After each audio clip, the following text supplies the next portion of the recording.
From a convertible with a matching raincoat to a supercar so good it got canceled, Chrysler's back catalog is a graveyard of bizarre ideas. Today, we're counting down the top 10 weirdest cars Chrysler ever made.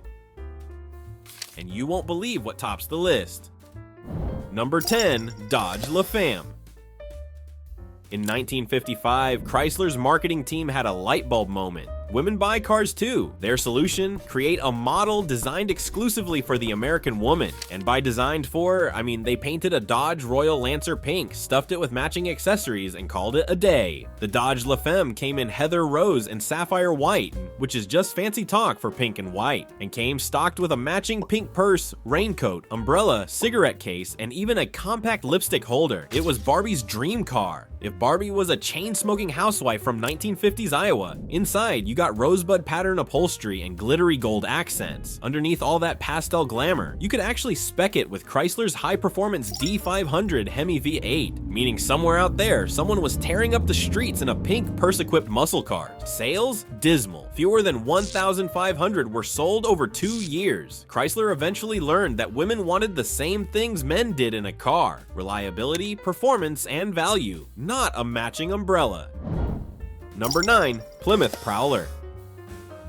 When the Prowler concept hit the auto show floor in 1993, jaws dropped. Here was a factory-built hot rod, open front wheels, low-slung stance, swooping bodywork that looked like it had driven straight out of a custom garage. It was bold, it was beautiful, and it had the heart of a minivan under that long, aggressive hood. Not the V8 every hot rodder dreamed of, but a 3.5-liter V6 from Chrysler's sedans, pushing out 214 horsepower. Sure, that was decent for the time, but in hot rod culture, anything less than a V8 is like serving a steak without the sizzle. To make things worse, it only came with an automatic transmission, because nothing screams rebellious street machine like letting the car do the shifting for you. Production kicked off in 1997 with a brief Chrysler badged run before the model was axed in 2002. Just over 11,000 were made, and while the design still turns heads today, the disappointment kicks in as soon as you hear that V6 hum instead of a V8 roar. It's like meeting a rock star only to find out they're into smooth jazz. Number 8, Chrysler TC by Maserati. On paper, a collaboration between Chrysler and Maserati in the late 80s sounded like a win. American reliability with Italian flair. What could go wrong? In reality, just about everything. The plan was simple. Take a shortened Chrysler LeBaron, send it to Maserati in Italy for some luxury touches, ship it back, and sell it for $33,000 in 1989. Which is around $80,000 today. The result? A LeBaron in a tuxedo with a Maserati badge and a price tag that could make a Ferrari owner laugh. Chrysler had committed to buying 7,300 units from Maserati, but sales never came close. In the end, the TC became a $600 million flop, costing Chrysler about $82,000 in losses per car. Today, you can find one for under $8,000, which is still probably too much if you're just buying a LeBaron with a fancier accent. Number 7, Plymouth Barracuda.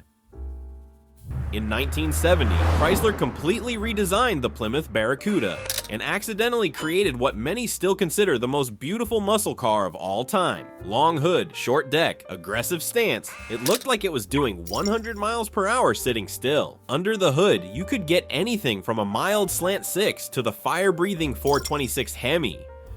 On the street, a 70 or 71 Cuda was pure intimidation, the kind of car that made even rival muscle owners think twice at a stoplight. So why is it on a list of weirdest Chryslers? Because Chrysler had the uncanny ability to snatch defeat from the jaws of victory. The car debuted just as insurance companies were cracking down on muscle cars, gas prices were climbing, and emissions rules were tightening. Sales tanked. By 1974, the big block monsters were gone, and the hottest engine available was a 360 V8 with just 245 horsepower. Number 6, Chrysler Atlantic Concept. In 1993, Chrysler president Bob Lutz was at dinner, probably after a couple of drinks, when he sketched a car design on a napkin. That sketch became the 1995 Chrysler Atlantic, a concept car that looked like it had rolled straight out of an Art Deco fever dream. The Atlantic was a modern homage to the 1930s Bugatti Type 57S Atlantic. Over 200 inches long and barely 52 inches tall, it had swooping curves, a roofline that melted into the rear, and massive wheels, 21 inches up front, 22 inches in back, which was huge for the mid-90s. From the outside, it was drop-dead gorgeous. And then you pop the hood. Chrysler wanted it to have a proper 1930s style straight-eight engine, but nobody made straight-eights anymore. Their solution? Weld together two Dodge neon 4-cylinder engines. Yes, the same economy car engine your college roommate abused while delivering pizzas. The result was a 4.0-liter Frankenstein motor making 360 horsepower and sounding like two neons arguing in a blender. Number 5. Imperial Crown Ghia Limousine.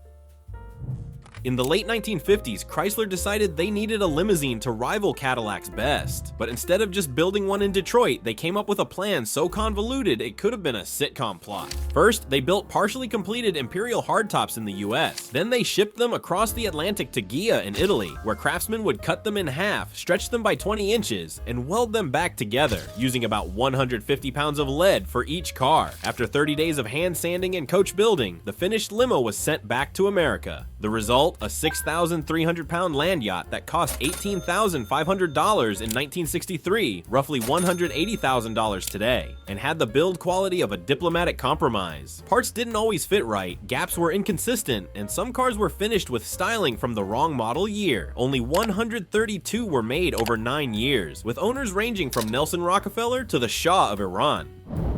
Number 4. Chrysler ME Four-Twelve.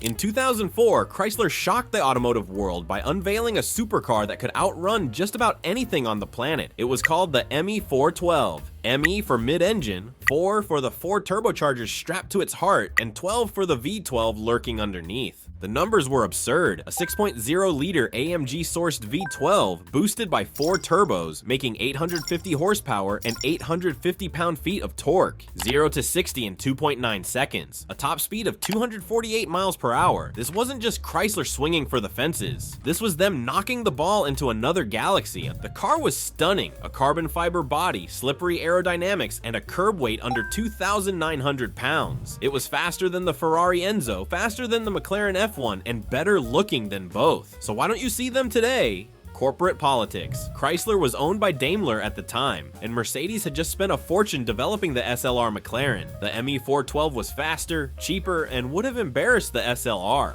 Mercedes execs took one look and effectively said, yeah, that's cute, now bury it. Number 3. Chrysler Norseman.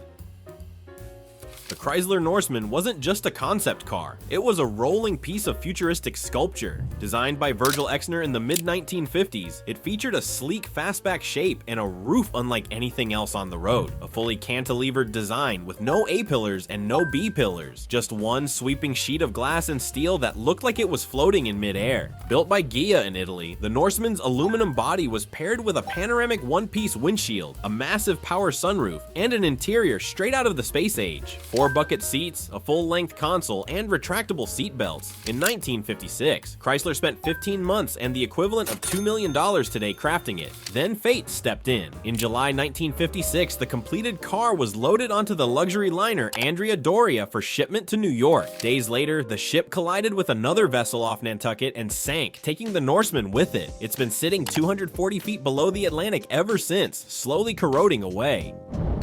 Number 2. Chrysler PT Cruiser.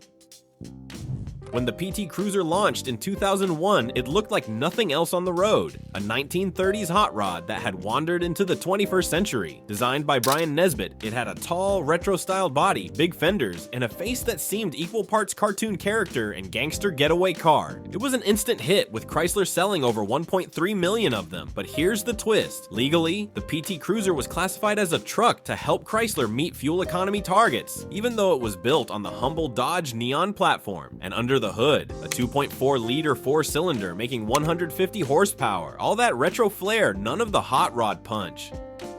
Number 1. Chrysler Turbine Car. In the early 1960s, Chrysler decided to answer a question nobody else was asking. What if we powered a car with a jet engine? The result was the 1963 Chrysler Turbine Car, a sleek bronze coupe that could run on just about anything flammable. Gasoline? Sure. Diesel? Absolutely. Tequila? Believe it or not, yes. At a press event, it even ran on Chanel No. 5 perfume, because why not turn a luxury fragrance into exhaust fumes? The turbine engine made 130 horsepower, but delivered massive torque, idling at a mind-bending 22,000 RPM. It was eerily smooth and quiet, so quiet that Chrysler added an artificial whoosh so pedestrians wouldn't be caught off guard. And in a move that would be unthinkable today, Chrysler actually loaned 50 of these experimental cars to ordinary Americans for 3 months at a time. Only 9 survive today, mostly in museums, except for one in Jay Leno's garage, because of course Jay Leno has one. The turbine car remains the most wonderfully impractical, ambitiously weird thing Chrysler ever made. Proof that sometimes the craziest ideas make the best stories.